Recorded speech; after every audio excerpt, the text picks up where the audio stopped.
tous et bienvenue sur Vie ta meilleure vie.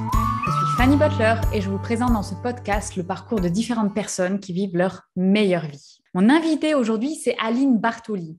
Alors Aline, vous la connaissez très certainement si vous vous intéressez à l'entrepreneuriat, puisqu'elle est coach business et fondatrice de The Bee Boost et la BSB Academy, qui est une formation phare pour aider les entrepreneurs novices à lancer leur business en ligne. En 2 ans, Aline a généré plus d'1 million d'euros de chiffre d'affaires. Elle a aussi créé un podcast qui s'appelle Je peux pas, j'ai business et qui a un following de milliers d'écoutes. En bref, Aline, c'est le parfait scénario de success story qui nous fait absolument tous rêver. En plus de ça, Aline, c'est un concentré de bonne humeur, de smile et de non-prise de tête.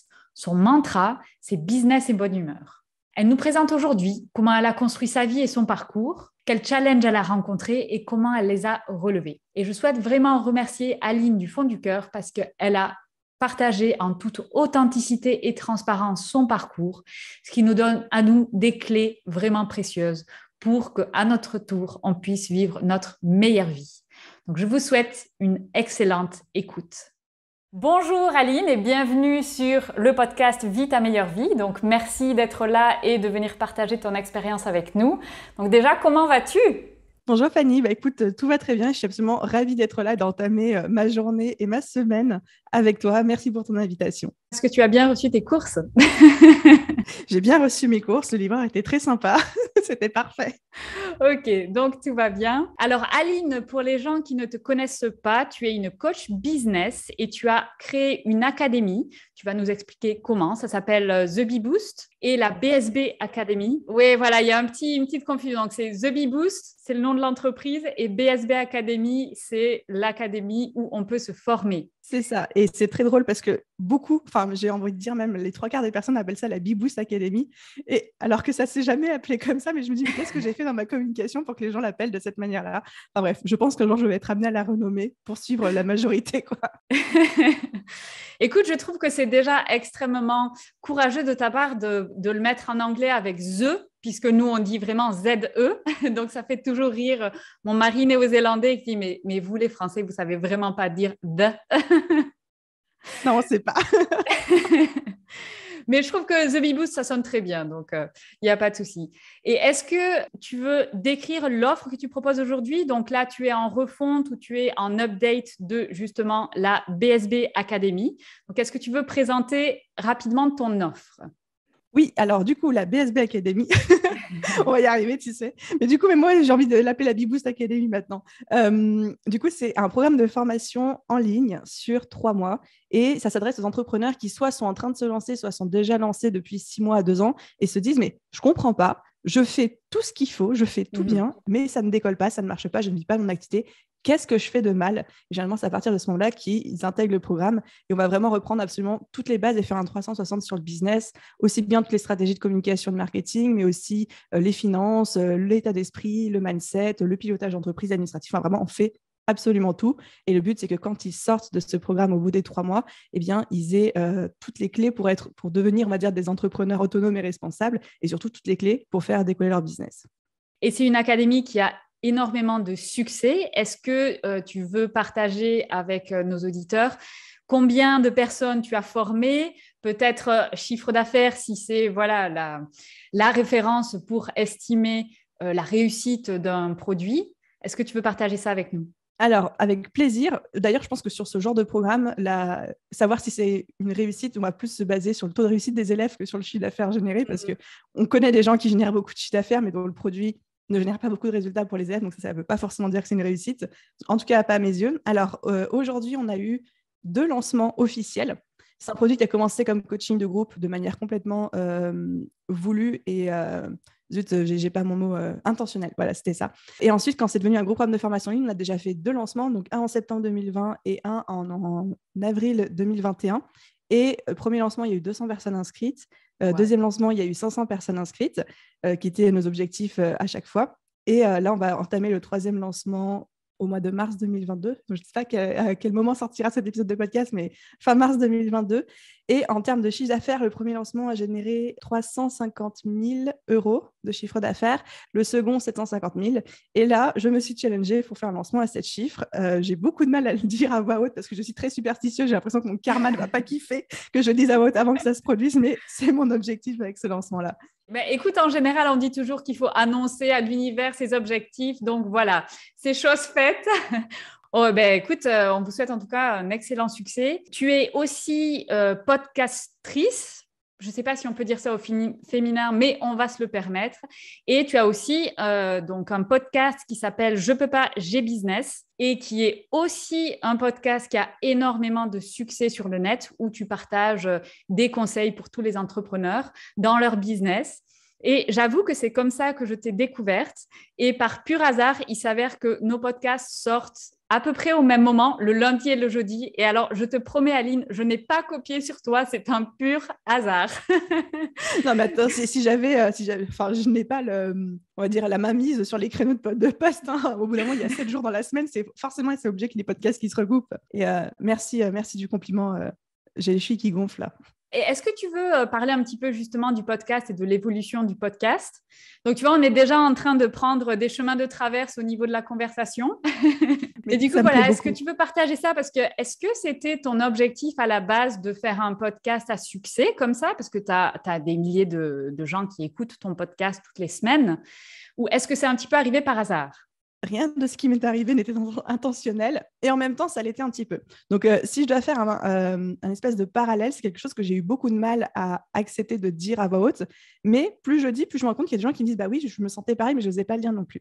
En fait, depuis que je suis toute petite, j'ai ce sentiment au plus profond de mes tripes de me dire « ok, un jour, je vais faire un truc qui sera un truc exceptionnel, quoi, qui ne sera pas un truc qu'on voit tous les jours. » Et je pense qu'on a tous cette envie de construire quelque chose qui laisse une empreinte, qui laisse une marque, qui nous distingue des autres, etc. Je pense que ça fait partie de l'être humain et qu'on est tous à se dire ça. Et j'ai la sensation que The Bee Boost est en train de me mettre sur ce chemin-là. Donc, je suis très heureuse, très fière et je vis clairement ma meilleure vie. Tu vois, petit clin d'œil à ton podcast. Et du coup, pour répondre à ta question, non, le podcast n'était absolument pas intentionnel en mode « ouais, je vais lancer un podcast avec succès ». En fait, ce qui s'est passé, c'est que quand je commençais à lancer The Bee Boost, à l'époque où j'étais encore freelance à temps plein, et que le The Bee Boost, c'était juste un blog pour m'occuper le soir, le week-end, etc., j'écoutais à cette époque énormément les podcasts de Antoine BM. Il en sortait un par jour à l'époque, et c'est vraiment comme ça, en fait, je me suis formée au web marketing, parce que j'y connaissais mais absolument rien. Et en fait, dans ces podcasts, je me souviens d'un épisode que j'ai écouté, c'était au mois d'août 2018, qui disait « Ok, de toute façon, le podcast, c'est le prochain format à succès, blablabla. » Je me suis dit « bah cool, s'il dit qu'il faut faire un podcast, je vais faire un podcast. » J'ai créé le podcast en novembre 2018, mais j'ai publié, je crois, 2 épisodes, et après, j'étais freelance à côté, j'avais démarré une très, très grosse mission qui me prenait beaucoup de temps, j'étais pas plus à fond que ça, et du coup, j'ai publié 2 épisodes, et après, c'est un peu tombé aux oubliettes. Et en fait, je me suis vraiment mis, c'est-à-dire à raison d'un épisode par semaine minimum, à partir du mois de mai 2019. Et là, je n'ai pas arrêté depuis. Et en fait, la mayonnaise, elle a pris à partir de ce moment-là. Je pense que ce qui a vraiment joué dans le succès, enfin, entre guillemets, succès du podcast, c'est déjà la régularité, parce qu'il ne s'est pas passé une semaine sans qu'un épisode sorte depuis mai 2019, et la qualité des contenus, forcément. Ok, et du coup, avec tout ce succès, est-ce que tu peux dire à quoi ressemble ta vie? Alors, je sais que tu es aujourd'hui même en train de faire une story pour essayer d'expliquer à quoi ressemble ta vie. Écoute, ça tombe bien. Mais au moment où ce podcast va sortir, malheureusement, la story sera effacée. Elle sera à la une sur mon profil. Ah, elle sera à la une. Donc, voilà, à tous les auditeurs, si vous voulez voir en story comment ça se passe une journée dans la vie de Aline, donc allez voir en story sur Instagram. Et sinon, est-ce que tu peux un petit peu nous décrire, parce qu'on a du mal, je pense, à imaginer, tu vois, autant de succès, mais en fait, ça veut dire quoi? Ça veut dire quoi dans ta vie de tous les jours? Parce qu'on voit beaucoup sur Internet des gens à succès qui se montrent avec des Ferrari, avec des châteaux, sur une plage avec une noix de coco. Et c'est vrai que toi, on ne te voit pas vraiment faire ça. Donc, quel est ton quotidien? Et quelque part, qu'est-ce que c'est ta meilleure vie, tu vois? Est-ce que c'est des voyages ou est-ce que finalement, c'est un travail qui t'anime tous les jours? Je me permets de mettre un peu les pieds dans le plat et je vais répondre de manière très nette. On est d'accord qu'on parle beaucoup aussi de l'impact financier qu'a quand on a un business qui génère beaucoup d'argent. Et oui. En gros, la question, c'est qu'est-ce que ça a changé dans ton lifestyle, dans ta vie de tous les jours? Est-ce qu'il y a eu des différences, etc.? C'est bien ça? Ouais. Ok, super. Non, mais je pense que c'est bien Enfin, j'aime bien le dire parce que c'est vrai qu'il n'y a pas beaucoup de gens qui en parlent. Et puis c'est surtout, moi-même, je sais que ça m'intéressait beaucoup de voir quel impact l'argent avait sur la vie de ceux qui en gagnaient. Oui. Et je suis contente d'apporter ma petite pierre à l'édifice pour montrer mon point de vue. Aujourd'hui, j'ai fait le choix. Alors, certes, oui, The Bee Boost a explosé d'un point de vue chiffre d'affaires. Je peux aujourd'hui me rémunérer, je suis très transparente là-dessus. Depuis un peu moins d'un an, je me rémunère 4 000 € net par mois en termes de salaire. Donc, c'est très confortable. Je crois que c'est dans les meilleurs, enfin, je ne peux pas dire les meilleurs salaires de France, mais dans un certain pourcentage haut en termes de revenus. Et j'ai énormément de gratitude pour ça. Et oui, du coup, ça a énormément eu d'impact sur on va dire, sur mon quotidien, dans le sens où aujourd'hui, en fait, je n'ai pas du tout un lifestyle de dépensière. Il me faut très peu d'argent pour vivre et surtout, je bosse tellement que je n'ai pas le temps de dépenser mon argent. J'ai envie de dire, c'est un peu la malédiction des entrepreneurs, c'est que quand tu as du temps, tu n'as pas d'argent à dépenser, puis quand tu as de l'argent, tu n'as pas de temps pour le dépenser, tu vois. Donc, clairement, c'est un peu un souci, si on veut appeler ça un problème de riche. Je pense que ce qui a vraiment changé, c'est le fait de plus vraiment compter l'argent. Et ça, c'est vraiment, je pense, le rêve de tout le monde, de dire, OK, je vais faire je vais faire mes courses. C'est aussi bien, je peux prendre un paquet de pâtes Barilla et je ne suis pas obligée de prendre le paquet de pâtes top budget parce que j'ai connu des moments où j'avais 25 € de budget course par semaine, pas un centime de plus. Et là, j'étais avec ma calculette dans tout le supermarché à calculer, tu vois. Ouais. Ça, aujourd'hui, j'ai la chance de ne plus pouvoir le faire et c'est incroyable. La deuxième chose que ça a changé, c'est que j'ai toujours pas mal voyagé depuis que je suis indépendante, sauf qu'avant, je voyageais avec le porte-monnaie bien serré en faisant le maximum d'économies. Aujourd'hui, et ça, c'est mon luxe à moi, c'est voyage de princesse à chaque fois, c'est-à-dire des très beaux hôtels, etc. Autant dans mon quotidien, je ne suis pas du tout ni quelqu'un de dépensière, j'ai pas besoin de Ferrari. Je me suis acheté en toute honnêteté un sac à main de luxe parce que c'est un rêve de petite fille, mais j'ai pas envie de m'en acheter d'autres, etc. Quand je voyage, je me fais plaisir, c'est mon luxe à moi. Ouais. Et c'est aussi le fait de me dire qu'aujourd'hui, j'ai la possibilité de faire ce que je veux. C'est-à-dire que si demain, je veux arrêter de bosser pendant 6 mois, je le fais. Si je veux partir au autre bout du monde en première classe, je le fais. Ça ne veut pas forcément dire que j'ai envie de le faire, mais rien que le fait de me dire que c'est possible, c'est une vraie récompense en soi. Le dernier point que je peux aborder, c'est que entre guillemets, je me force à garder les pieds sur terre et je fais exprès d'augmenter ma rémunération très progressivement, où j'ai envie de m'habituer petit à petit, de me construire petit à petit, de construire le lifestyle qui me convient moi et pas forcément un lifestyle qui dépend de mon niveau de rémunération. Je ne sais pas si ça fait sens, mais le business aujourd'hui me permettrait de me rémunérer 2 à 3 fois plus au bas mot, clairement. Même ma comptable, elle me dit pourquoi tu ne prends pas plus, etc. Mais moi, je veux vraiment y aller progressivement pour apprendre à me connaître et apprendre à me construire, savoir quelle personne je suis en dehors de l'argent. Et parce que je n'ai pas envie que d'un coup, je pense pas que ça m'arriverait, mais je ne veux pas que si d'un coup je me verse une rémunération, mettons, de 10 ou 15 000 € par mois, ça change la personne que je suis parce que je perds la tête, quoi, tu vois. Donc, je suis mon propre garde-fou. Écoute, je trouve ça hyper rationnel et hyper prudent et vraiment une bonne idée. Alors, c'est vrai que quand tu me dis 4 000 € net, je t'avoue que j'aurais largement doublé, tu vois, avec les chiffres de The Bee Boost et compagnie. Tu te dis, waouh, ouais, ça doit être, je sais pas, 10 000 € par mois. Et c'est marrant parce que moi, pour côtoyer des gens, donc dans l'expatriation, forcément, c'est des packages salariales qui sont beaucoup plus intéressant et notamment style mon boss qui est directeur de département dans une entreprise va être à 10 000 € par mois et compagnie. Le piège entre guillemets, c'est que du coup lui et sa famille vivent un lifestyle qui est extrêmement cher et du coup il est coincé parce qu'il dit mais en fait si je voulais partir demain mais je ne peux pas, ou alors il faut que je trouve un boulot qui va me rémunérer au moins la même somme, parce que sinon, on ne pourra plus avoir ce lifestyle-là et on est habitué à ça et ma famille ne veut pas changer. Donc ça, c'est vraiment un truc où je me suis dit, ah ouais, c'est quand même intéressant de voir la psychologie de l'argent derrière, parce que si on se met à être flambeur et avoir un lifestyle qui nous coûte énormément d'argent, après, il faut l'assurer et pas se mettre un piège soi-même à plus pouvoir le faire plus tard et être piégé dans un boulot. Mais c'est intéressant du coup comme vision des choses et ouais, vraiment merci pour ce conseil-là. C'est pas mal du tout. Et du coup, tu parlais tout à l'heure que tu as eu des périodes dans ta vie où tu t'achetais forcément les pâtes éco-budget à quelques euros parce que tu avais 25 € par semaine pour t'acheter à manger. Alors du coup, est-ce qu'on peut faire un petit retour en arrière sur Aline qui démarre, qui a fait en plus des études de cinématographie, donc pas grand-chose à voir avec ce que tu fais aujourd'hui. Et quel a été ton parcours et quels ont été ces moments, tu vois, qui ont été difficiles et comment tu les as dépassés? Franchement, avec le recul, c'était même pas des moments difficiles, c'était des moments, pour moi, c'était normal en fait de commencer ma vie comme ça et j'étais tout aussi heureuse à l'époque que je le suis maintenant. Alors du coup, après mes études, j'ai intégré une école de ciné. Pour la petite histoire, je devais aller à Sciences Po et j'avais commencé toute procédure d'inscription à Sciences Po parce que mes notes et tout le monde me disait d'aller à Sciences Po, sauf que je me souviens d'un jour en lisant le programme, je me rendais compte que la seule matière qui me plaisait, c'était une matière qui était en option. Et je me disais, il y a un petit problème dans ce cursus, tu vois, c'est pas trop fait pour moi.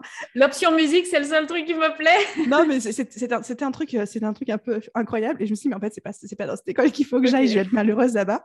Et j'étais passionnée par le cinéma, je faisais beaucoup de montage à l'époque et tout.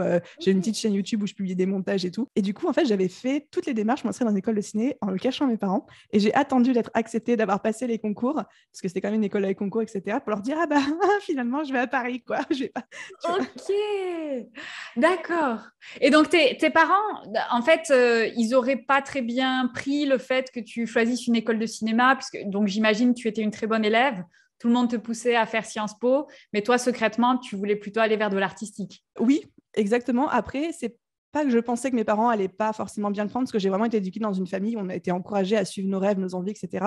Simplement, j'avais conscience du décalage Sciences Po vs école de ciné, et je me disais, bon, je préfère faire le truc dans mon coin et les mettre devant les faits accomplis. Moi, j'aime bien mettre les gens dans les faits accomplis. Enfin, j'aime bien ce mantra qui dit mieux vaut demander pardon que permission, dans certains cas, évidemment. Et donc, j'avais plus envie de pas commencer à les affoler et à faire branle-bas le combat pour un truc qui était même pas certain, en fait. Donc, je leur ai présenté, ils ont un peu tiré la grimace pendant un quart d'heure, mais après ils ont dit ok, pas de souci, tu vas à Paris et tout. Et donc je suis partie, j'ai fait mon école de cinéma et j'ai eu ma licence de productrice audiovisuelle. Donc en fait, c'était dans une école artistique, mais c'était quand même tout le côté logistique, financier, administratif, organisationnel, etc., qui me plaisait beaucoup. Et est-ce que ça t'a aidé finalement dans la vie que tu vis aujourd'hui?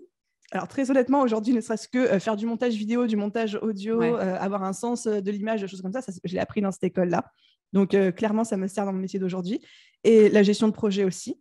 Et au final, c'était vraiment un métier qui m'intéressait, qui me passionnait. À l'époque, je disais à tout le monde, je veux réaliser les pubs quartier. Tu sais, à Noël, on voit les pubs quartier avec la panthère au cinéma. Il y en a plein, elles sont magnifiques. Moi, je me suis toujours dit, je veux travailler sur ce genre de pub. Je veux participer à la création de ces chefs-d'œuvre magnifiques, quoi, tu vois. Donc, c'est pour ça qu'en fait, j'ai fait l'école de ciné. Et c'est pour ça que juste après, j'ai enchaîné sur 1 an d'école de publicité marketing parce que je me suis dit, comme je travaille dans le secteur audiovisuel, mais dans la publicité et le marketing, il faut aussi des billes dans ce milieu-là. Donc, je voulais faire un master en pub, sauf que j'ai fait 1 an et en fait, au bout d'1 an, ça m'a saoulé. En plus, les écoles de pub, on va dire que ça ne me correspondait pas, pour rester poli et neutre dans mon jugement. Ok, et donc après cette école, qu'est-ce que tu te dis en tant que jeune Aline, tu vois? Est-ce que tu dis, bon, je vais quand même essayer de trouver un boulot dans une boîte ou bien je vais tester comme ça, pouf, toute seule? Et bien là, je me suis dit, ok, tu vas chercher du boulot parce que tu as ta licence de productrice audiovisuelle, tu as quand même quasiment 1 an complet, parce que je suis partie un peu avant la fin d'école de pub, va trouver du boulot là-dedans, c'est le moment de commencer à travailler, mais va le faire à New York, parce que c'était mon rêve de petite fille. Alors, je pense que heureux sont les ignorants, je ne savais pas ce que c'était et combien ça coûtait en termes d'investissement, de relations à avoir pour intégrer le milieu de l'audiovisuel à New York, mais j'y suis allée avec la bouche en cœur. Je crois que j'ai passé 3-4 mois à envoyer plein de mails à toutes les boîtes de pub et toutes les boîtes de prod de New York avec que des refus, évidemment. Et comme j'ai eu que des refus, j'ai dit à mes parents, pareil, j'ai pris mon sac à dos, je les ai mis devant le fait accompli, bon, bah, je me barre à New York. Vu que personne ne veut me donner un travail à distance, enfin, ne veut me faire passer d'interview à distance, je vais aller sur place et je vais taper à toutes les portes. Donc, je suis partie avec mon petit sac à dos à New York et en fait, j'ai posé mes valises là-bas et j'y suis restée 1 an. Et ça s'est fini, je crois qu'en 2-3 semaines, j'ai trouvé un boulot de retoucheuse photo pour un magazine de mode, un boulot que j'ai trouvé sur Craigslist, donc qui est un peu le bon coin de là-bas. Et c'est comme ça, en fait, que j'ai découvert la retouche photo. Ok, et du coup, cet esprit un petit peu fonceur, c'est on y va, la fleur au fusil, mais on y va quand même. Est-ce que ça fait partie de ton caractère ou bien c'est quelque chose que tu as développé ou c'est ton éducation? Voilà. Est-ce que tu sais un petit peu d'où ça vient, ça? En fait, c'est vrai que quand je décris cette histoire, on pourrait penser que je suis de ce côté fonceuse, mais en fait, je peux pas dire que je le suis pas, mais à chaque fois, c'est une énorme sortie de zone de confort. C'est-à-dire que même pour moi, c'est difficile. C'est pas un truc où je me réveille un matin et où je me dis, ouais, je vais faire ça et ça me coûte rien. Ça me fait peur, je stresse, j'angoisse beaucoup, je vais faire des insomnies pendant des nuits en y pensant. Mais j'ai ce caractère, par contre, ça prendra ce que ça prendra et je suis prête à tout. Tu vois. Et ça me vient de mon éducation et ça me vient de mes parents qui m'ont toujours dit, il faut travailler dur pour ce que tu veux. Et il faut savoir aussi sortir de ta zone de confort pour ce que tu veux et se donner les moyens de ta réussite, quoi. Et du coup, tu es à New York, tu trouves cet emploi qui, enfin, de manière vraiment le pur hasard. Et donc, te voilà retoucheuse photo. Mais tu savais faire de la retouche photo ou tu as appris sur le tas? Alors, un peu des deux. J'avais quand même des bases, des notions en Photoshop, mais c'est encore une fois heureux sont les ignorants, tu vois. Et ou alors, l'autre version de ce problème, de ce proverbe, pardon, qui est ils ne savaient pas que c'était impossible, alors ils l'ont fait. J'avais des notions en Photoshop parce que je faisais un peu de photographie de manière amateur depuis l'école de ciné parce que j'étais passionnée, etc. Donc, je maîtrisais à peu près Photoshop. Et en fait, quand elle m'a demandé pendant l'interview, est-ce que tu maîtrises Photoshop, je lui ai dit, bah oui, tu vois. J'avais juste pas conscience que ça allait pas être au niveau qu'elle souhaitait. Donc effectivement, j'ai commencé mon job, puis je me suis vite rendu compte qu'en fait mes capacités Photoshop m'aidaient à peine à garder la tête hors de l'eau, mais que c'était loin de rencontrer le niveau de standard et d'excellence que me demandait le magazine. Donc en fait, ce que j'ai fait, encore une fois, je me suis donné moyens. Au début, ça a commencé comme un stage. Donc le jour, j'étais dans mon stage et la nuit, je me formais. Donc et c'est là que j'ai acheté ma toute première formation en ligne d'ailleurs à l'époque sur la retouche photo. Ok, et donc comme ça, tu t'es formée et tu as continué pendant 1 an dans ce job-là. Voilà, exactement. Ensuite, l'aventure New York se termine. Tu reviens en France. Qu'est-ce que tu fais? Tu continues en freelance? La retouche photo m'avait tellement plu, je me suis tellement prise de passion pour ce métier, parce que plus je me formais, en fait, plus ça m'intéressait, et plus je me disais, mais c'est incroyable, que je me dis, je veux devenir retoucheuse photo, freelance, à temps plein, parce que j'ai toujours voulu être à mon compte. Par contre, quand je suis rentrée de New York, j'étais à sec, je n'avais plus un seul euro, et donc je me dis, bon, il va quand même falloir un peu préparer ton lancement en ligne. Donc ce que tu vas faire, c'est que tu vas prendre un job salarié pendant 6 mois, le temps de mettre un petit peu d'argent de côté, de commencer à construire ton portfolio, ton réseau, etc. Puis dans 6 mois, tu te lances. Et du coup, j'ai pris un job comme caissière à Monoprix. Donc, j'ai été caissière pendant 6 mois. C'était dur, hein, c'est pas un métier facile. Mais franchement, ça m'a appris beaucoup de choses. J'ai vraiment kiffé. J'en garde vraiment que des bons souvenirs, même si ce n'était pas un boulot facile. Et à la fin, je suis partie. Je me souviens que j'avais réussi, parce qu'on ne va pas se mentir, un salaire de caissière, ça te permet à peine de vivre, hein, surtout quand on est à Paris. Donc, en fait, en faisant vraiment des économies de bout de chandelle, en 6 mois, j'ai pu mettre 2 000 euros de côté. Et à l'époque, je vivais en couple, on était dans un tout petit appart, et je me suis dit, OK, 2 000 euros de côté, ça me donne 4 mois. 4 mois pour me lancer. Et j'ai 4 mois pour me tirer un SMIC. Voilà. Waouh! Ok, donc c'est à ce moment-là justement que c'était la période un petit peu difficile où on achète les pâtes éco-budget et on fait Exactement. aux dépenses. Ok, et donc ensuite, tu as fait pendant quelques années ce travail de freelance, de retoucheuse photo, et ça s'est déjà très bien passé. J'ai eu la chance que ça a tout de suite plutôt bien marché. Encore une fois, hein, je me suis donné les moyens, etc. Je ne comptais pas mes heures, mais ça a bien fonctionné, ça a bien pris. Et je me suis spécialisée, je pense que, en tout cas, ce qui a contribué à ma réussite, c'est que je me suis nichée à l'époque, même si je ne savais pas ce que ça voulait dire. Okay. C'est-à-dire, je me suis spécialisée sur la retouche de luxe et de cosmétiques, de tout ce qui est la peau, les produits de luxe, etc. Et en fait, ça, moi, c'est quelque chose qui me passionnait. Et ce que je ne savais pas, c'est que c'était quelque chose qui était assez rare en termes de compétences, parce que, c'est très, très, très technique. Et surtout, c'est ultra chronophage. C'est-à-dire qu'il faut compter entre peut-être 12 et 20 heures de retouche pour une photo sur ce genre de visuel-là. Et en fait, il y a beaucoup de retoucheurs qui n'aiment pas faire ça. Moi, j'étais une des seules, en tout cas sur la région parisienne, qui non seulement était douée là-dedans, qui avait un très bon œil, mais qui en plus adorait ça. Et donc, au final, ça m'a permis de me frayer assez vite on va dire un chemin dans les agences de luxe, auprès des gros annonceurs, etc. Puis, je travaillais vraiment avec des grosses marques comme Chanel, Dior, Yves Saint Laurent, Yves Rocher, des trucs comme ça, quoi. Et à ce moment-là, ta vie s'améliore, donc tu n'es plus à regarder, à acheter les pâtes éco-budget. Donc là, est-ce que tu veux partager le salaire que tu avais en tant que freelance retoucheuse photo? Oui, en fait, on va dire que c'était entre 3 000 et 10 000 euros par mois. Alors, il y avait des mois, on va dire sur l'ensemble de ma carrière, en fait. À la fin de ma carrière, j'étais plus entre 8 et 10 000 euros par mois. Après, ça dépendait aussi si j'étais sur des grosses missions qui me faisaient aller tous les jours pendant 5 mois chez le client, ou des fois, j'avais des mois entiers sans bosser, mais j'étais très contente parce que ça me permettait de me reposer, de mettre en place d'autres projets. Mais voilà, c'était à peu près le CESO-là. Ok, et comment tu switches alors de ça, je pense que tu as fait quelques années en retoucheuse photo, à lancer ton académie? 6 ans.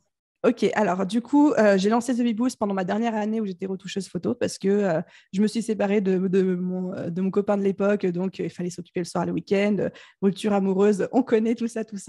Et au final, pareil, de la même manière que je m'étais prise de passion pour la retouche quand je me suis formée la nuit à New York, et ben là, je me suis prise de passion pour le web marketing et le milieu du digital, de la communication digitale en ligne. Donc, en fait, la journée, j'étais retoucheuse photo et le soir, le week-end, la nuit, je me formais au marketing digital, je testais, j'avais mon petit blog, etc.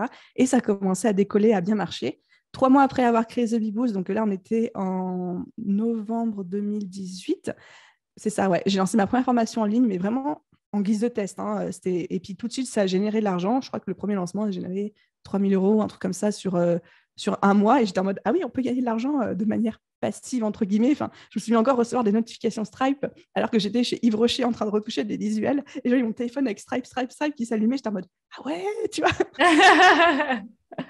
Et du coup, je me suis dit, bon, mais il y a un truc à faire et tout.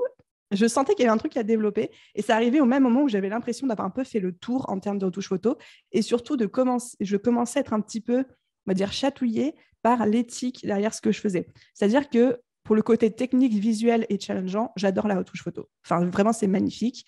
Par contre, d'un point de vue éthique, retoucher des peaux, retoucher des corps, faire des montages parfois un petit peu douteux, etc.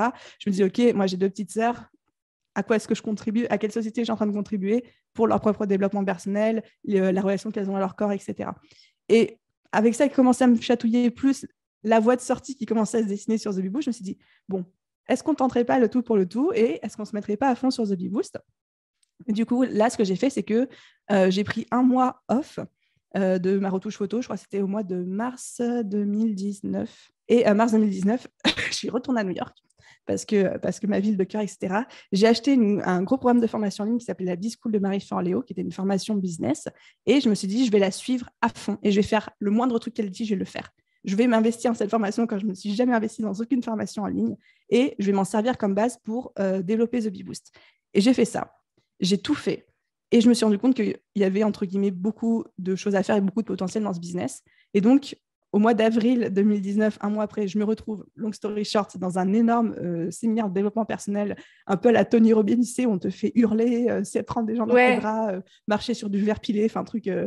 c'est pas du tout ma cam de base, je sais même...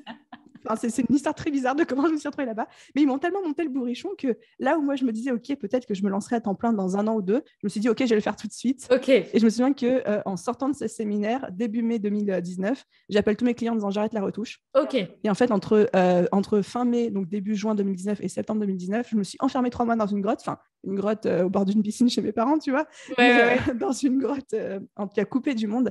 Et j'ai passé 3 mois à poser les fondations de The Bee Boost de manière sérieuse, même si le business existait depuis un peu moins d'1 an en termes de communauté, de contenu, etc. Et je me suis dit, en septembre 2019, je me lance à temps plein. Et c'est ce que j'ai fait. Ok, et alors, petite question, pourquoi tu es retournée à New York? C'était juste parce que tu avais envie de retrouver ta ville de cœur et de passer un petit peu de temps là-bas? Ou il y avait vraiment un intérêt business derrière? Ah non, aucun intérêt business, c'était juste pour être dans l'environnement dans lequel je me sentais le mieux.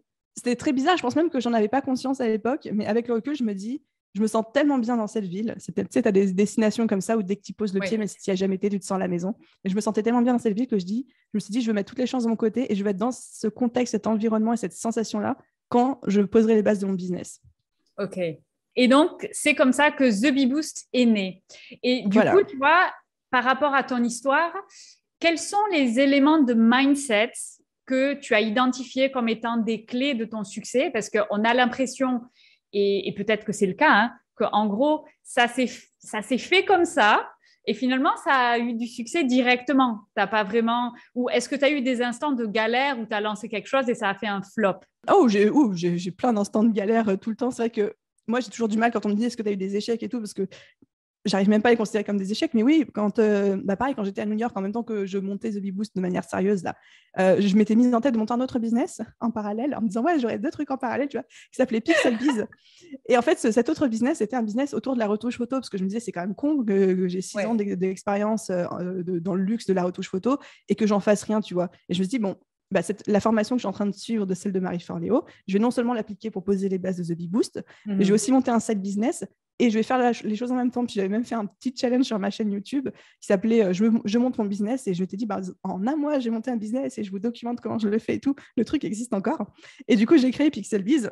Et au final, Pixel Biz, j'ai lâché quelques mois après parce que je me suis rendu compte que c'était un business. C'est pas que ça marchait pas, mais c'est que j'avais les compétences, il y avait de la demande, mais j'étais tellement pas passionnée que ça me faisait chier, en fait. Ça m'a pris beaucoup d'ego, j'ai mis du temps, peut-être un peu trop de temps, à complètement lâcher, mais voilà. Donc oui, j'ai lancé des projets qui ne fonctionnent pas. Ok, donc au niveau mindset, moi, ce que je retiens par rapport à ton histoire, c'est qu'il y avait quand même une détermination de même si on a peur, on y va, une audace voire même un culot, tu vois, quelque part de OK, c'est bon, on y va, je teste, je pars à New York, je connais rien, mais la fleur au fusil, on y va. Est-ce qu'il y a d'autres éléments comme ça de mindset que tu Il y en a un, identifies? je pense, qui est important, c'est que je ne mets pas vraiment d'enjeu dans tout ce que je fais. C'est-à-dire que quand je me dis, OK, je pars à New York pour trouver un boulot, je ne me dis pas, oh putain, j'ai 3 semaines pour trouver un boulot et si je le fais, j'espère qu'on a le droit de jurer sur ton podcast.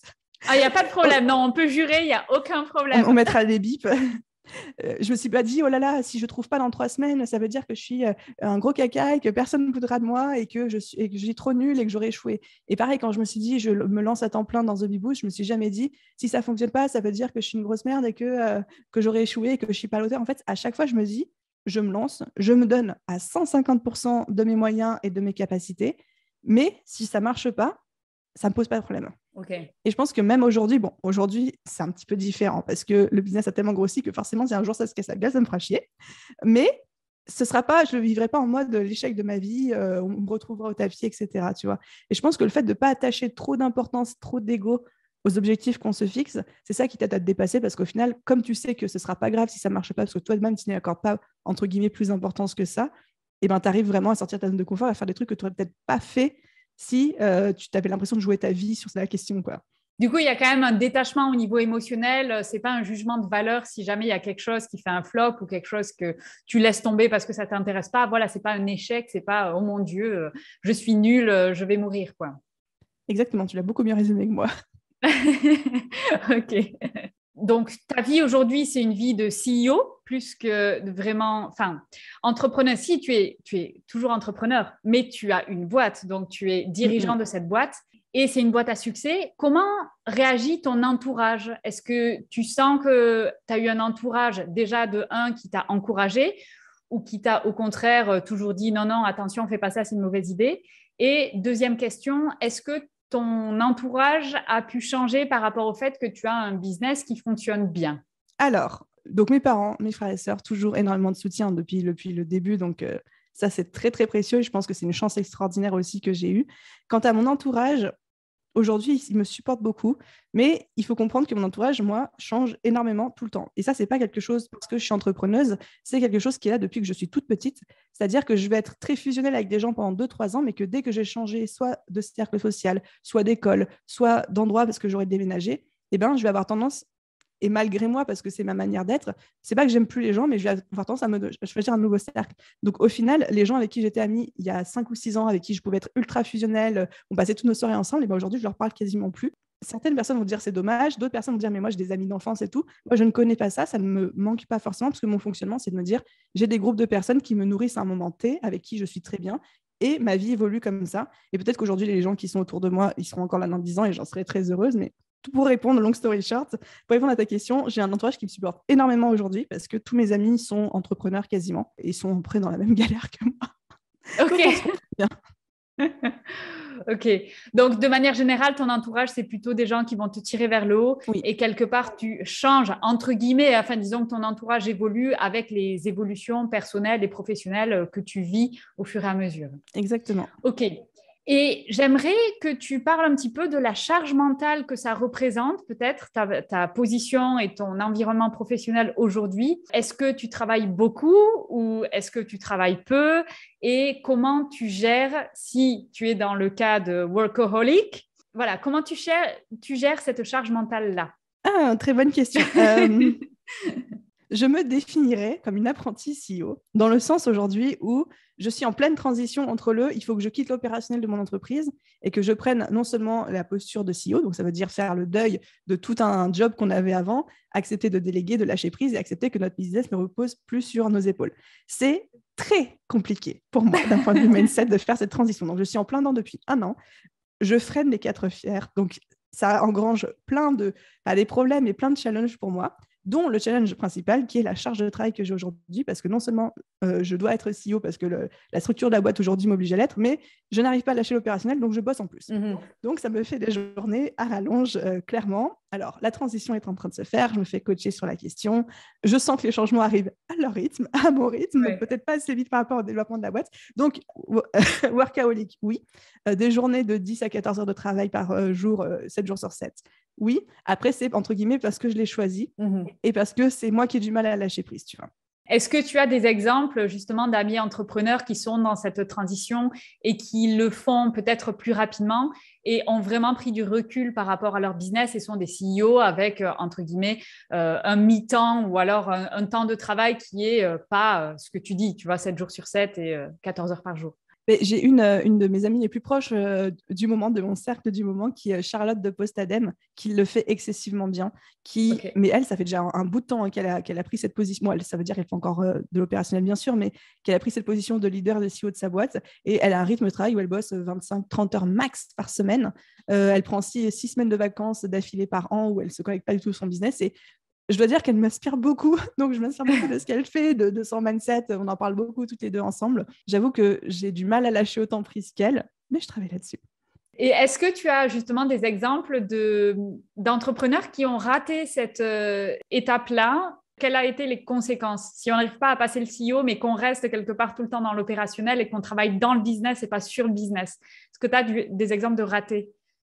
J'ai pas vraiment d'exemple de raté dans mon entourage que je connais personnellement. Par contre, je pense que réagir face à l'hypercroissance de manière intelligente est la raison numéro 1 pour laquelle 99% des startups échouent. Donc, ce n'est pas des exemples directement dans mon entourage, mais je pense que ce qui se passe côté startup peut aussi nous inspirer dans le sens où, au début, alors c'est pas pareil parce qu'eux, généralement, il y a des levées de fonds de plusieurs millions ou de plusieurs centaines de milliers d'euros derrière, mais généralement, c'est là en fait que tout le monde se casse la figure. C'est qu'on a le business plan, on a tout, mais au final, la structure qu'on a, le mindset qu'on a, la gestion qu'on a et la manière dont on gère cette hyper-croissance, eh ben, c'est là où tout le monde se casse les dents, quoi. Ça fait peur. En fait, je pense pas que ça... Avec le recul, c'est pour, en tout cas, moi, la manière dont je le vis, parce que je pense qu'il y a des gens qui doivent peut-être écouter l'épisode en se disant, mais de quoi elle parle? Moi, j'ai vécu ça et ça s'est fait en transition, j'étais prête et j'ai vécu ma meilleure vie. Enfin, donc, c'est vraiment mon parcours qui est un petit peu douloureux. C'est même pas douloureux parce qu'en fait, c'est un vrai challenge pour moi et je suis contente de le relever et je me sens progresser de jour en jour et ça me fait plaisir. Je pense pas qu'il faut en avoir peur parce que je suis persuadée qu'on est toujours confronté au challenge, qu'on a les moyens de relever. C'est-à-dire que si le challenge que tu me mets aujourd'hui, je l'avais eu il y a 3 ans, j'aurais pleuré, j'aurais fait, je sais pas, un breakdown mental, un truc comme ça. Aujourd'hui, il n'y a pas de souci, j'y vais le couteau entre les dents, tu vois, parce que je suis prête et que je me dis, OK, ça va pas être facile, mais j'ai hâte de vivre cette aventure, tu vois, en mode pirate. Et je veux pas que les gens se disent qu'ils vont forcément passer par là, parce que c'est mon parcours qui résulte de mes propres blocages qui ont fait que j'ai pas délégué assez vite, j'ai pas structuré assez vite parce que j'avais peut-être pas confiance en la vitesse à laquelle mon business allait exploser, parce que j'ai du mal à lâcher prise. J'ai aussi beaucoup de mal à faire le deuil de ma position d'entrepreneuse pour prendre la position de CEO, qui veut dire aussi faire le deuil de tout le business, c'est Aline et tout le business repose sur Aline pour dire bah, maintenant le business, c'est une équipe et ce n'est plus qu'Aline et ça repose sur l'équipe et plus seulement sur Aline. Mm-hmm. Donc, tout ça, c'est, on va dire, ma tambouille à moi, telle que je la vis aujourd'hui. Mm-hmm. Je pense qu'il y a certaines personnes pour lesquelles ce ne sera jamais un problème, d'autres qui vont peut-être rencontrer le même parcours que moi. Je pense que bien accompagné, ça passe, quoi. Et est-ce que tu peux expliquer quels ont été justement les blocages que tu as rencontrés? Donc là, on en voit un qui est le passage de l'entrepreneur à CEO. Ça, c'est quand le business décolle et tu peux scaler à fond. À ce moment-là, évidemment, il faut prendre le rôle de CEO. Est-ce qu'il y a eu d'autres blocages que tu as eu dans tes croissances et dans tes différents business? Et si oui, comment tu les as réglés? Je pense que j'ai mis trop de temps à lâcher prise sur le fameux Pixel Biz, là, le business fantôme qui a existouillé pendant quelques mois. En fait, j'aurais dû l'arrêter tout de suite, sauf que pour des questions d'ego, très clairement, j'ai mis des mois à supprimer le site et à arrêter de me forcer à écrire des articles dessus. Et je pense que c'est des mois que j'aurais pu passer sur The Bee Boost à temps plein, plutôt que perdre un peu de temps sur ce business-là. C'est pas très grave, tu vois, mais je pense qu'à un moment, c'est important aussi de savoir, quand on a une petite voix au fond de notre tête qui dit que de toute façon, ce projet-là, dans 10 ans, tu es sûr qu'il n'existera plus. Même dans 1 an, tu sais qu'il n'existera plus, donc arrête-le maintenant, ça ne sert à rien de t'acharner. Là, c'était purement de l'ego. Je pense qu'il y a eu la peur de la critique et des jugements sur les réseaux sociaux. Ça a été très compliqué pour moi aussi, dans le sens où pendant toute une période, j'ai eu tendance à beaucoup lisser mon discours. Parce qu'en fait, je me souviens, je relisais tout ce que j'écrivais en termes, par exemple, de description Instagram, et je me disais, qu'est-ce que les gens vont retrouver à redire? Et le moindre truc où je savais que les gens allaient pouvoir redire un truc, je modifiais pour dire, OK, donc j'ai dit ça, entre parenthèses, mais peut-être que nanana. Et en fait, du coup, je me suis retrouvée à faire du politiquement correct. Et je me suis dit au bout d'un moment, mais Aline, comment veux-tu que ton discours politiquement correct, s'il plaît à tout le monde, ne plaira à personne? Ce sera un discours de masse. Et donc, c'est impossible que tu continues à faire grossir une communauté et à intéresser les gens si tu as un discours qui n'est pas... L'idée, c'est pas d'être clivante, mais qui n'est pas toi, qui n'est pas authentique et qui est un truc tout plat, en fait, tu vois. Ça a été compliqué pour moi. Et puis forcément, après, avec la communauté qui grossit, le nombre de retours négatifs, de critiques, alors la plupart sont des retours négatifs et des critiques bienveillantes, des gens qui ne sont pas d'accord pour X ou Y raison et qui me disent pourquoi dans le respect, et ça je l'entends. Il y a aussi des gros trolls et des insultes, etc. Mais c'est vrai que autant les trolls, limite, je m'en fiche parce qu'on sait que ça existe, et puis des fois, le truc, c'est tellement gros que tu n'as même pas envie d'y faire attention, mais quand il y a des gens qui m'envoie un message pour dire Aline, écoute là, j'arrête de te suivre parce que la direction que tu es en train de prendre, ça ne me va plus du tout, je trouve que tu es devenu trop comme ci ou trop comme ça. Ça me fait mal en fait, parce que j'ai l'impression d'avoir trahi des gens qui étaient là et qui ont cru en moi dès le début. Et ça me fait mal, tu vois. Après, je me dis, de toute façon, tu ne peux pas contrôler, chacun son parcours, et puis ces gens-là restent dans le respect, la bienveillance. Je ne vais pas leur dire non, assieds-toi, je t'attache à une chaise et reste ici, tu vois. Mais c'est vrai que c'est un peu dur. Je pense que c'est un des points les plus difficiles quand on a des business sur le net, évidemment, c'est la critique extérieure et comment gérer la négativité sur les réseaux. Comment tu fais, du coup? Tu pleures avec une glace au chocolat le soir et puis après, tu ne penses plus le lendemain, ou bien il y a quand même d'autres moyens? Ça dépend de l'ampleur de la critique. C'est des trucs que même aujourd'hui, je ne les ai pas encore digérés, qu'on m'a dit, tu vois. Donc, oui, enfin, on a tous des même en dehors de la critique sur les réseaux sociaux, je pense qu'on a tous vécu des situations dans notre vie où quelqu'un nous a dit quelque chose qui nous a tellement blessés que même des années après, ça nous trotte encore en tête, quoi. Je pense que c'est beaucoup de travail sur moi. C'est pas forcément quelque chose que je me suis pas consciemment fait coacher en mode je vais me faire coacher pour apprendre à me gérer la critique, mais de par le travail qu'on fait tous en tant qu'entrepreneurs sur notre développement personnel, de par nos lectures, les podcasts qu'on écoute, des fois on se fait coacher, etc. On apprend en fait à construire notre confiance en nous et à plus faire dépendre notre confiance en nous du feedback des gens à l'extérieur. Et surtout, on apprend aussi à accepter qu'il y a des gens qui ne nous aiment pas, accepter qu'il y a des gens qui ne soient pas d'accord avec nous, accepter que ce que les gens disent aussi, c'est le reflet de leur perception. Et là, je pense à une anecdote en particulier. Peut-être que cette personne écoutera l'épisode de podcast, je ne sais pas, mais qui m'a envoyé un mail un jour qui clairement était son ressenti par rapport au business, mais ce qu'elle disait, c'était tellement loin des valeurs que je cherchais à renvoyer. Elle disait des choses où je me suis tellement sentie blessée, je ne me suis pas reconnue dedans. Et je me dis aujourd'hui, ça lui appartient à elle, tu vois, c'était sa vision. Et peut-être que j'ai fait des choses qui ont contribué à donner cette vision, mais tu vois, typiquement, elle a dit un truc qui m'a énormément blessée. Elle m'a dit, de toute façon, l'image que tu renvoies, c'est l'image d'une despote et d'une tyran avec son équipe, ou un truc comme ça. Et moi, j'étais en mode, mais à quel moment j'ai renvoyé une image comme ça de moi qui me comporte comme ça avec mon équipe?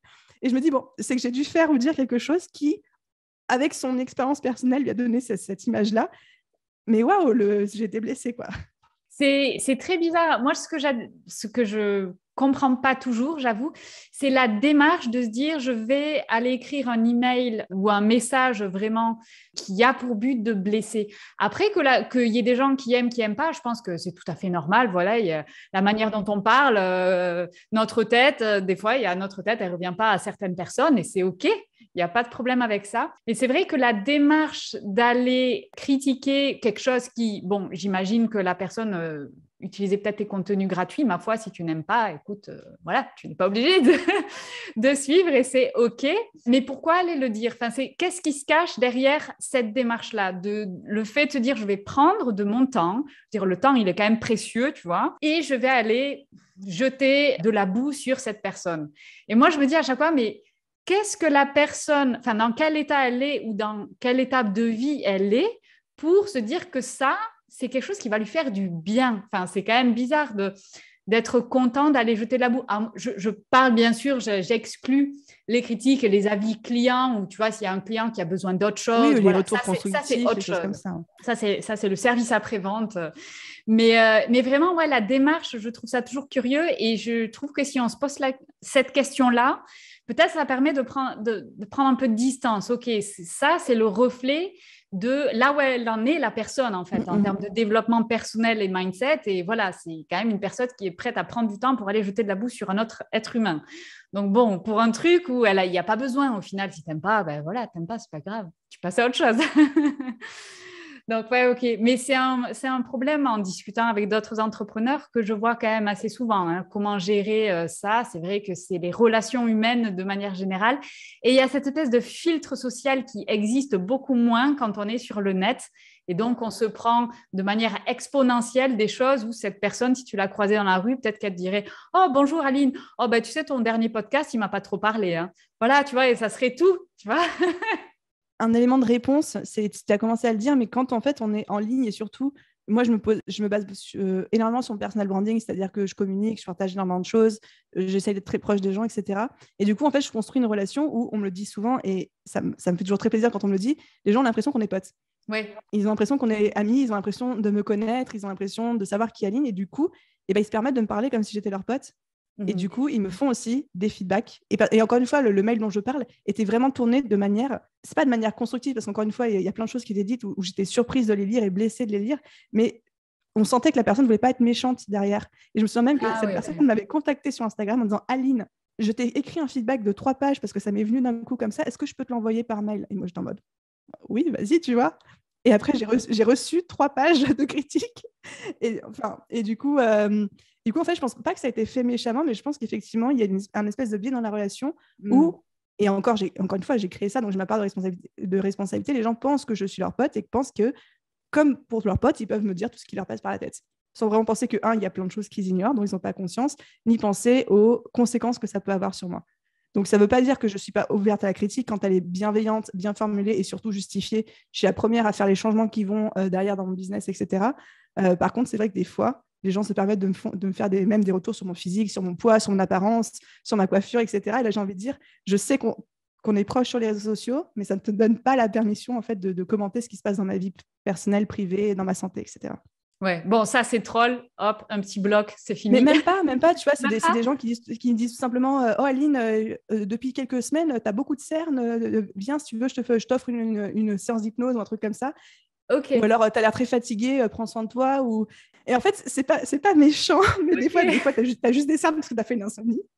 Ou alors, et encore une fois, je veux pas que les gens arrêtent d'envoyer ça comme message parce que je sais que ça sort d'une bonne intention, mais il faut se dire que quand il y a une personne qui l'a envoyé, moi derrière, j'ai reçu 40 fois le même message dans l'heure, quoi. Et en fait, quand tu as 40 personnes qui disent tu as l'air fatigué, tu as juste envie de dire mais foutez-moi la paix, s'il vous plaît, quoi. Je sais que je suis fatiguée, mais... Est-ce que tu penses du coup que quelque part c'est la rançon de la gloire ou la rançon de, tu vois, justement être proche sur les réseaux sociaux? Voilà, ça fait que tout le monde croit qu'on est ta pote et qu'on peut te dire You look like shit. Mais non, on dit pas ça. Bon, s'il vous plaît, chers auditeurs, arrêtez d'envoyer des messages comme ça. Envoyez juste le bon gratuit pour un petit massage, c'est toujours apprécié. Et oui, je pense clairement que ça fait partie des inconvénients et je les accueille avec vraiment plaisir, tu vois. Enfin, je le partage parce qu'on me parlait de la critique et de comment je le vis. Je n'ai pas forcément envie de dire que j'ai envie que ça s'arrête. Je n'ai pas forcément envie de dire aux gens arrêtez de m'envoyer des messages et tout. Évidemment, ça fait partie du jeu. Ça fait partie aussi de ce que j'ai créé en termes de communauté. Et quelque part, je suis aussi contente que les gens se sentent suffisamment en confiance avec moi pour se permettre de me faire des retours comme ça et de se faire du souci pour moi, en fait, tu vois. Même si parfois, c'est formulé maladroitement et même si parfois, moi, l'accumulation de messages qui vont dans un seul sens, ça fait beaucoup pour moi d'un coup. Je sais que derrière, l'intention n'est jamais mauvaise. Ok, bon, super, tu arrives quand même à prendre du recul et à dire, voilà, ok. Sinon, je te dis, je ne ferai plus jamais story, puisqu'on m'a dit... Et si tu devais recommencer aujourd'hui, est-ce que tu suivrais le même chemin? Est-ce que tu changerais quelque chose? Qu'est-ce que tu conseillerais à ton jeune toi qui démarre? C'est toujours dur cette question parce que tu as envie de dire si je ne suivais pas le même chemin, je n'aurais pas les mêmes résultats, donc on ne sait pas. Mais si j'avais un conseil à donner à la jeune moi, ce serait de plus oser y aller. Voilà, de plus oser y aller en mode all-in, c'est-à-dire de s'y donner à 150%, parce que même si c'est ce que j'ai fini par faire en fait à chaque étape, il y a quand même eu plusieurs mois d'hésitation, etc., où je pense que j'aurais pu à chaque fois passer beaucoup plus vite à l'action en fait. Mais parce qu'en fait, à chaque fois, on a peur, on n'est pas sûr que ça va fonctionner, etc. Donc, juste se faire un peu plus confiance. Donc, ça, c'est le premier point. Et je pense que le deuxième point, c'est de peut-être soigner un petit peu plus ma santé. Je n'ai pas forcément de gros problèmes de santé aujourd'hui, mais j'aurais pu commencer à faire plus attention à mon alimentation, à mon bien-être avant, tu vois. Okay. Ça n'aurait pas fait de mal. C'est peut-être un nouveau business à lancer, ça, la santé physique et émotionnelle chez les entrepreneurs. Non, mais il y en a qui le font déjà très, très bien. Il y en a qui le font. Zut, l'idée est déjà prise. Et c'est bien, c'est-à-dire qu'il y a de la demande. Exactement. Quels sont tes rêves pour la suite, Aline? Est-ce que tu as encore plein de rêves, plein d'idées? Est-ce que tu en as trop? Et est-ce que tu as déjà une vision à 10 ans de où tu veux aller pour toujours vivre ta meilleure vie? Tout à fait.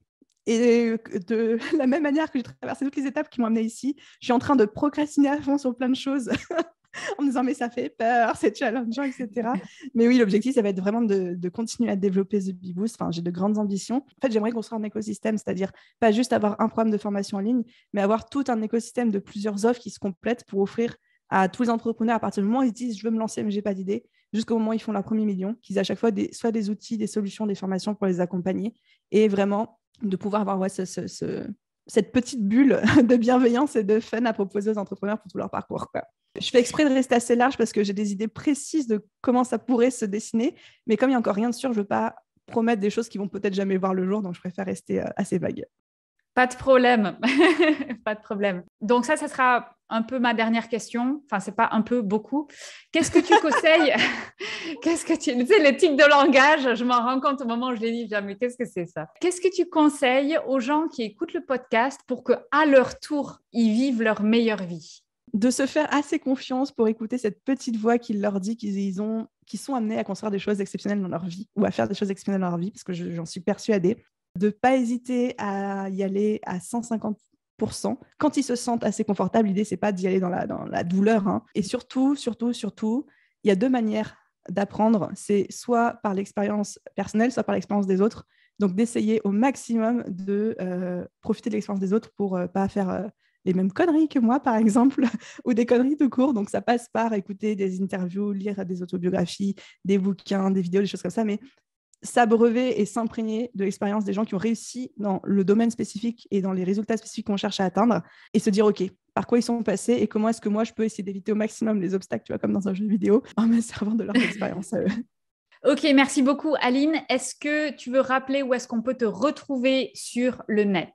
Oui, alors le plus simple, c'est Instagram, @TheBeeBoost pour ceux qui sont sur les réseaux sociaux, sinon sur mon site internet, c'est thebeeboost.fr. Ok, donc The Bee Boost. Et si on veut connaître l'académie, j'imagine que si on tape BSB Academy, on te trouve également. Exactement, sinon c'est sur le site, il y a un gros onglet, c'est dans ma bio Instagram aussi, c'est de partout. Impossible de le louper, puis j'en parle tout le temps. Ok, écoute Aline, merci beaucoup, merci d'avoir partagé ton parcours. Je pense qu'il y a plein de tips et de tools qui vont aider tout le monde. Merci beaucoup Aline. Merci à toi pour ton invitation, à bientôt.